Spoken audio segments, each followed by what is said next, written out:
আলামিন হাইয়ুল লা ইয়ামুত, চিরঞ্জীব। হ্যাঁ, তার কখনো মরণ আসবে না।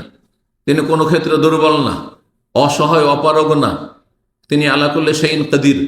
এটা বুঝতে গিয়ে এক শ্রেণীর মূর্খরা এমন ভুল করেছে, কাফেরদের গোলাম হয়েছে, যে মনে করে যে তারা যে শরীরে কাপড় রাখে না, বা তাদের মহিলারা, আমাদের মহিলাদের শরীর থেকে কাপড় টেনে নিলেই মনে হয় ওদের মতো আমরা কি বৈজ্ঞানিক হয়ে যাব। জাহান্নামের পথ, জাহান্নামের পথ। তারা আসহাবুল জাহিম, তারা জাহান্নামের অধিবাসী। সুতরাং আসসালামু আলাইকুম রহমতুল্লাহ বারাকাতুহু। গুরুত্বপূর্ণ বিষয় নিয়ে আলোচনা করব, যে বিষয়টি সম্পর্ক এই যে বছর শেষ হচ্ছে, বছর শুরু হচ্ছে, এই সময় ইসলাম বিরোধী এমন কিছু কাজ একশেড মুসলিমরাও কাফেরদের অনুকরণে করে থাকে। সেই জন্য এই সময় আজকে এই আলোচনাটি করা বেশি প্রয়োজন মনে করছি। যদি এর উপর বিভিন্নভাবে অন্যরকমভাবে আলোচনা আমাদের আছে।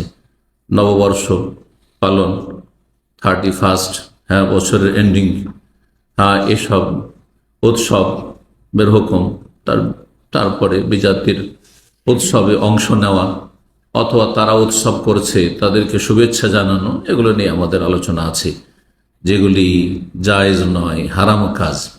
সেই জন্য একজন মুসলিম সব সময় সতর্ক সাবধান থাকবে, যাতে করে তাদের হাসর কিয়ামতের দিনে কাফেরদের সাথে না হয়।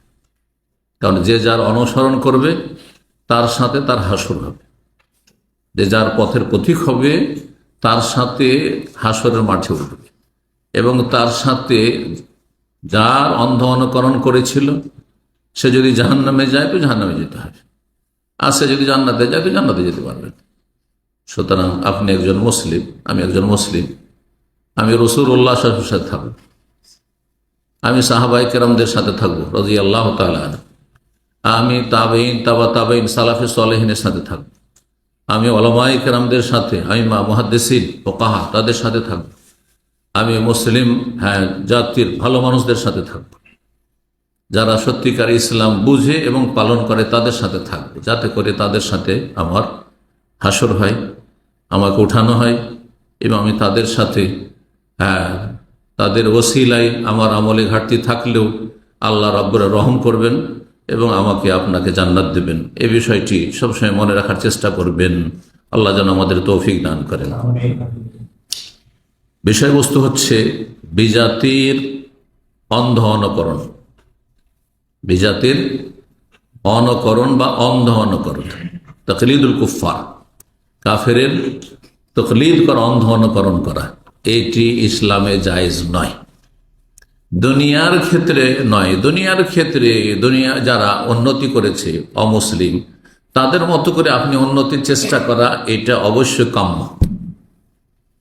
কিন্তু ধর্মের ক্ষেত্রে তাদের ধর্মীয় বিশ্বাস, আকীদা, ধর্মীয় তাদের আচার আচরণ, অনুষ্ঠান, ধর্মীয় তাদের উৎসব, ধর্মীয় কার্যক্রম, এবং ধর্মের যেসব চিহ্ন, সংকেত, যেগুলি দিয়ে চিহ্নিত করা যায় যে এরা এই ধর্ম অবলম্বী, এ সমস্ত ক্ষেত্রে বিজাতির অনুকরণ করা হারাম, কাবিরা গুনাহ, বরং এতে কুফরিরও আশঙ্কা আছে। সেটাকে যদি আপনি পছন্দ করে বেছে নেন, কাফের হয়ে যাওয়ার সম্ভাবনা রয়েছে যদি সেটাকে আপনি পছন্দ করেন। ভালো তো,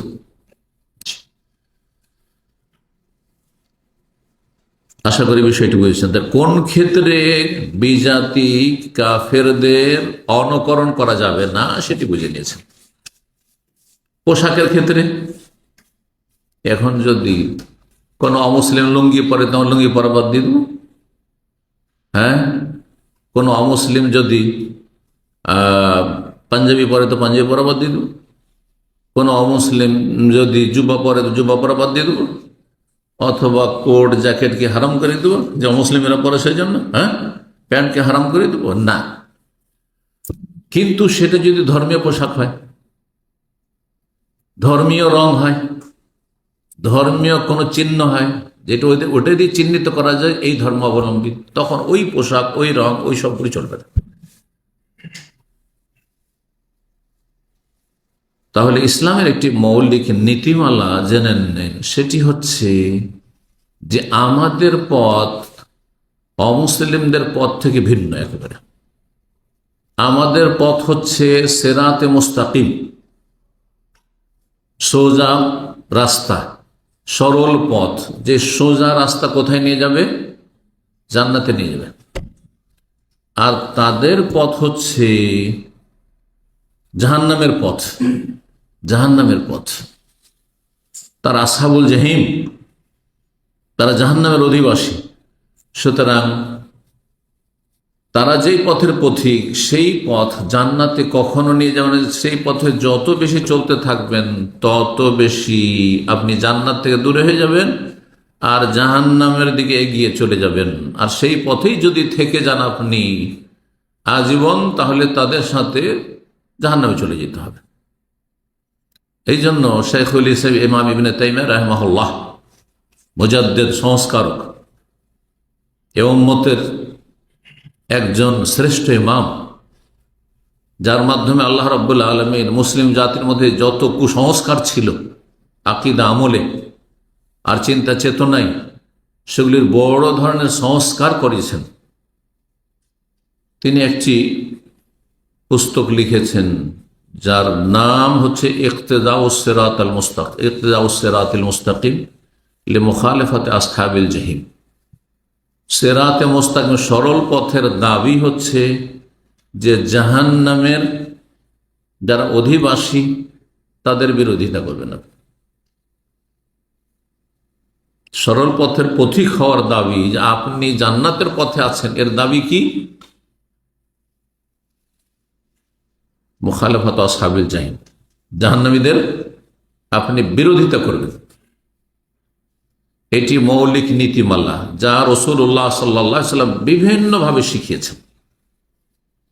তার আগে আজকের আলোচনা শুরু করি সূরাতুল ফাতিহা দিয়ে। সূরা ফাতিহাতে স্বয়ং রব্বুল আলামিন শিখিয়েছেন। যেই সূরা আমি যেভাবে এখন বোঝাচ্ছি সেভাবে বুঝে আপনি পড়েন না, কিন্তু 5 ওয়াক্তের প্রতিটি রাকাতে আপনি পড়ছেন। কিন্তু আজকে বুঝে নেন কি বলছেন আপনি। অর্ধেক সূরা পার হওয়ার পরে ইয়াকা না'বুদু ওয়া ইয়াকা নাস্তাইনের পরে কি বলছেন? ইহদিনাস সিরাতাল মুস্তাকিম, আল্লাহ আমাদেরকে দেখাও। ইহদিনা মানে দেখাও, as-সিরাতাল মুস্তাকিম কি? সরল পথ। হ্যাঁ, সোজা পথে পরিচালিত করো, গাইড করো। সোজা পথটি কি? কেমন করে বুঝবো সোজা পথেটি? সিরাতাল্লাযীনা আন'আমতা আলাইহিম, ওদের পথ যাদেরকে তুমি যুগে যুগে পুরস্কৃত করেছ, যাদের জীবনকে নিয়ামত দিয়ে ভরপুর করে দিয়েছ। আন'আমতা আলাইহিম, নিয়ামত থেকে আন'আমতা আলাইহিম,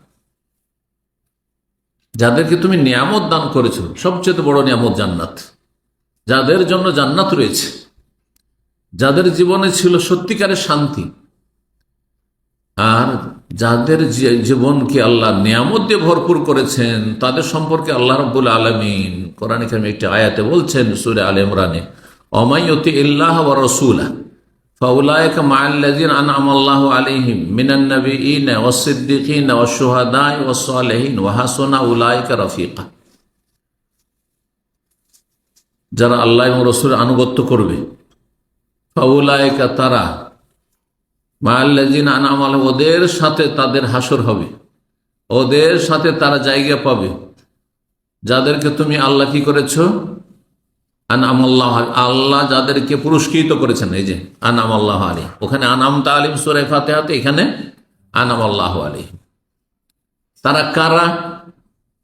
এতদূর পর্যন্ত যদি থেমে যান তাহলে সূরা ফাতিহাতে যতটুকু আছে এখানেও আছে, তাই না? কিন্তু তারপরে আল্লাহ ব্যাখ্যা করছে, নিজে বলে দিচ্ছেন, যাদেরকে আমি পুরস্কৃত করেছি তারা হচ্ছে মিনান নাবিয়িন, নবী রসুলগণ। কারণ প্রত্যেক রসুল ও নবী, সেজন্য নবী বলাই যথেষ্ট। হ্যাঁ, কিন্তু প্রত্যেক নবী রসুল না। নবীদের সংখ্যা অনেক, কিন্তু রসুলের সংখ্যা সীমিত। নবীগণ 1 নম্বরে উচ্চ স্তরে পুরস্কৃত, তারপরে ও সিদ্দিকিন, যারা মহাসত্যবাদী। নবী নন, কিন্তু নবী ছাড়া অন্য মুমিন যারা যুগে যুগে এসেছেন, প্রতিটি নবীর উম্মতের সবচেয়ে শ্রেষ্ঠ ব্যক্তি যারা, আবু বকর, ওমর, ওসমান, আলী, সবাই সিদ্দিক। শুধু আবু বকর সিদ্দিক না, আবু বকর রাদিয়াল্লাহু তাআলা আনহুর উপাধি সিদ্দিক পড়েছে। তার মানে এই কথা ভাববেন না যে শুধু একজনই সিদ্দিক। মহাসত্যবাদী অধিকাংশ সাহাবায়ে কেরাম সিদ্দিক। জি। ও সোহাদা, এবং শহীদগণ যারা আল্লাহ রাস্তার শহীদ হয়েছে। আর একটা তফসির হচ্ছে সোহাদার ওলামা, কারণ তারাই আল্লাহর তৌহিদের সাক্ষ্য দিয়ে থাকে। ইমাম ইবনে ওসাইমিন রাহিমাহুল্লাহ তফসির করে, সোহাদা মানে ওলামা, কোরআন সুন্নাহর যুগে যুগে যারা আলেম, মুহাদ্দিস, ফুকাহা, যাদের দ্বারা ইসলামের বড় খিদমত হচ্ছে, তারা হচ্ছে পুরস্কৃত, দুনিয়াতে পুরস্কৃত। তাদের জীবনে শান্তি আছে, অল্পতে পরিতুষ্টি আছে। দুনিয়াকে কখনো তারা টার্গেট বানায় না। দুনিয়ার পেছনে যদি বেশি ছুটে, দিনকে উপেক্ষা করে, তাহলে সে এই ক্যাটাগরিতে পড়ে না। যদিও বা দেখতে হয়তো বেশভূষায় আলেম, যেমন আজকাল এরকম আলেম মেলা আছে, তারা নাই। সোহাদা মানে ওলামা আর শহীদগণ, অসলেহীন এবং সাধারণ মানুষ, তারা আলেমও নয়, আল্লাহ রাস্তার শহীদও হয়নি, আর একবারে সিদ্দিকদের দরজাতে পৌঁছিতে পারেনি, কিন্তু তারা নেক মানুষ, সৎকর্মশীল। তাহলে সাধারণ জনগণ যারা ধার্মিক, তারাও পুরস্কৃত। নবী, সিদ্দিক, সোহাদা আর সলেহীন, 4 শ্রেণীর মানুষকে আল্লাহ রাব্বুল কি বলেছেন? এরা পুরস্কৃত। এদের পথের পথিক হবেন আপনি, এদের রাস্তায় চলবেন, তাহলে জান্নাতে চলে যাবেন। না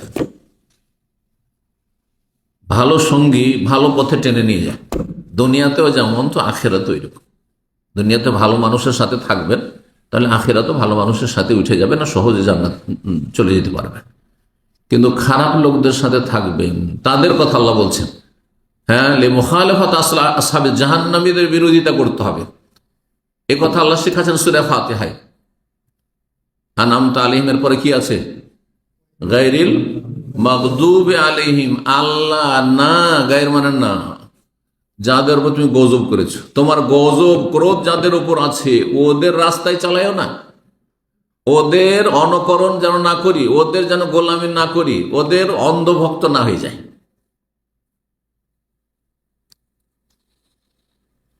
যাদের উপর গজব, কার উপর গজব? যারা কাফের, জানার পরও কাফের থেকে গেছে, এদের উপর গজব। ওয়ালাদ-দাল্লিন, আর যারা পথভ্রষ্ট, বিভ্রান্ত, তাদের সাথে উঠেও না, তাদের দলেও সামিল করিও না। তাদের পথ দেখাও না, তাদের রাস্তায় যেন না যায়, তাদের যেন অনুকরণ না করি। তারা কারা? যারা কাফের আর অজ্ঞ, জ্ঞান নেই, সুতরাং আল্লাহকে চিনল না, আল্লাহর দিন ইসলাম কবুল করল না। আর আরেক শ্রেণীর জ্ঞানী, শিক্ষিত, দুনিয়ার সমস্ত কিছু বুঝে, কিন্তু মাটির পূজা করে, পাথরের পূজা করে, তৃতীয়বাদে বিশ্বাসী, 3 এলাহ 3 মাবুদে বিশ্বাসী, 33 কোটি উপাস্যে বিশ্বাসী, সবকিছুকেই পূজনীয় মনে করে, ইত্যাদি ইত্যাদি। দলিল। এখানে দেখেন আল্লাহ রাব্বুল আলামিন এক দলকে বলেছেন যারা হচ্ছে পুরস্কৃত, ওদের সাথে থাকবেন, ওই পথে থাকার জন্য দুয়া আল্লাহ শেখাচ্ছে। আর ওদের পথিক হবেন, পথের পথিক হবেন না যারা জাহান্নামী। আর জাহান্নামী হচ্ছে যাদের আল্লাহর গজব, না যারা পথভ্রষ্ট, ওদের রাস্তা ছাড়তে হবে। আপনি শুধু সীমিত মসজিদে এসে হাজিরা দিলেন, আর পুরো জীবনের কর্মকাণ্ড সবগুলি ওই কাফেরদের মতো। নতুন বছর হলো নববর্ষ, বছর শেষ হলো তখন 31st নাইট, আর 25শে ডিসেম্বর হলে তখন তাদেরকে শুভেচ্ছা জানানো, খুব ভালো, শুভকামনা, আল্লাহর পুত্র তোমরা সাব্যস্ত করেছ, এতে তোমাকে তোমার শুভকামনা করছি, নাউজুবিল্লাহ। তাহলে তাতে শরীক, এই কুফরি আকীদায় শরীক আপনি। তা আশা করি সূরা ফাতিহা নিয়ে যে আমি যে প্রসঙ্গে বললাম এতটুকু বুঝে নিলে আর কাফেরদের অন্ধ অনুকরণ করবেন না। কোন ক্ষেত্রে? ধর্মীয় ক্ষেত্রে। দুনিয়ার ক্ষেত্রে উন্নতি করার জন্য তারা কিভাবে উন্নতি করলো ভালো করে গভীরভাবে বুঝার চেষ্টা করেন। আবার এটা বুঝতে গিয়ে এক শ্রেণীর মূর্খরা এমন ভুল করেছে, কাফেরদের গোলাম হয়েছে, যে মনে করে যে তারা যে শরীরে কাপড় রাখে না, বা তাদের মহিলারা, তো আমাদের মহিলাদের শরীর থেকে কাপড় টেনে নিলেই মনে হয় ওদের মতো আমরা কি বৈজ্ঞানিক হয়ে যাব, আর ওদের মতো দুনিয়াকে লিড করতে পারবো না। তাহলে কাফেরদের গোলাম হয়ে গেছেন আপনি। কাফেরদের নোংরামিটা নিলেন কিন্তু ভালোটা নিলেন না। তারা শিক্ষিত হইল, আপনারা কেন শিক্ষিত হচ্ছেন না? তারা এগিয়ে গেল, আপনি কেন এগোলেন না? যেসব ময়দানে তারা এগিয়ে আছে, কিন্তু যেসব ময়দানে গেলে নোংরামিতে, নর্দমাতে, কাঁচড়াতে ডুবে যাবেন, সেসব ময়দানে আপনি ছোটাছুটি করছেন। আল্লাহ বুঝার তৌফিক দান করেন মুসলিম জাতিকে, এবং ভালো কাজে অংশ নেওয়ার তৌফিক দান করেন, মন্দ কথা কাজ থেকে আল্লাহ বাঁচিয়ে রাখেন। আল্লাহ রাব্বুল আলামিন তার বিধান ওহীতে নাযিল করেছেন। ওহী হচ্ছে কোরআন এবং হাদিস। ওহী হচ্ছে কি? কোরআন এবং রাসূলুল্লাহ সাল্লাল্লাহু আলাইহি ওয়াসাল্লামের হাদিস। কোরআন এবং হাদিসে যা কিছু আছে তা আমরা পড়ব এবং তা জানবো, শিখব, এবং তাতে আদেশ নিষেধ যা রয়েছে, দিক নির্দেশনা রয়েছে, তাতে যা আদব কায়দা শেখানো হয়েছে, জীবন পন্থা শেখানো হয়েছে, সেগুলি জেনে তার প্রতি আমল করব। যারা আমল করতে পারবে তারা হচ্ছে ভাগ্যবান। তার সাথে আল্লাহ কল্যাণ চেয়েছেন। যদি আপনি ভালো আমল করতে পারেন, আল্লাহর ওহী মোতাবেক, কোরআন হাদিস মোতাবেক আমল করতে পারেন, তাহলে জানবেন যে আল্লাহ আপনার মঙ্গল চেয়েছেন, যে আপনার জন্য জান্নাতের রাস্তাকে সহজ করেছেন। আর সে সফল, সত্যিকারের সফলতা এতেই রয়েছে। আর যদি তার বিপরীতমুখী হয়, তাহলে ইহকাল পরকালে ক্ষতিগ্রস্ত। আল্লাহ রাব্বুল ইরশাদ করছেন একটি আয়াত, ওমাই ইউতিল্লাহ ওয়া রাসূলাহ, যে আল্লাহ এবং রসুলকে মেনে চলবে, কোরআন হাদিসের কথা মেনে চলবে, ইউদখিলুহু জান্নাত, আল্লাহ বহু বাগান বিশিষ্ট জান্নাতে তাকে দাখিল করবেন, তাজরি মিন তাহতিহাল আনহার, যার নিম্ন দেশে বহু নদী নালা প্রবাহিত রয়েছে। এত সুন্দর জান্নাত, খালিদিনা ফিহা, সেই জান্নাতে চিরকাল থাকবে, ওয়া যালিকাল ফাউজুল আযীম, এটি হচ্ছে মহা সাফল্য, এটি আসল সফলতা। এই দুনিয়ার অনেক কিছু করে ফেললেন, এটা সফলতা নয়। সফলতা হচ্ছে আপনি জান্নাতি কিনা, নাকি জাহান্নামে যাচ্ছেন। ওয়া ইয়াসিল্লাহ ওয়া রাসূলাহ, পক্ষান্তরে যে আল্লাহ এবং রাসূলের নাফরমানি করবে, বিরুদ্ধাচরণ করবে, ওয়া ইয়াতাআদ্দা হুদুদা, আল্লাহর নির্ধারিত বর্ডার সীমা লঙ্ঘন করবে, ইউদখিলুহু নারান, আল্লাহ তাকে জাহান্নামে ঢুকাবেন, খালিদান ফিহা, সেখানে চিরকাল থাকবে, যদি একবার ইসলামের গণ্ডি থেকে বেরিয়ে চলে যায়, না হলে দীর্ঘকাল থাকবে। ওয়ালাহু আযাবুম মুহিন, এবং তার জন্য লাঞ্ছনা করা শাস্তি রয়েছে। আমি ছোট্ট একটি সূরা, কোরআন কারীমের সবচেয়ে ছোট্ট সূরা, সূরাতুল ইখলাস, এই সূরা ইখলাসের শেষের দুটি আয়াত পাঠ করেছি। কি আল্লাহ কি বলছেন? লাম ইয়ালিদ ওয়া লাম ইউলাদ ওয়া লাম ইয়াকুল লাহু কুফুয়ান আহাদ। এই সূরাটি শুরু থেকে শেষ পর্যন্ত সবচেয়ে ছোট্ট সূরা আকারের দিক থেকে, কিন্তু অর্থের দিক থেকে, তার বিষয়বস্তুর দিক থেকে সবচেয়ে গুরুত্বপূর্ণ। কারণ এতে সবচাইতে মৌলিক বিষয়টি, ইসলামের যে মৌলিক বিষয়টি সেটি রয়েছে, তা হচ্ছে তাওহীদ, আল্লাহর একত্ব।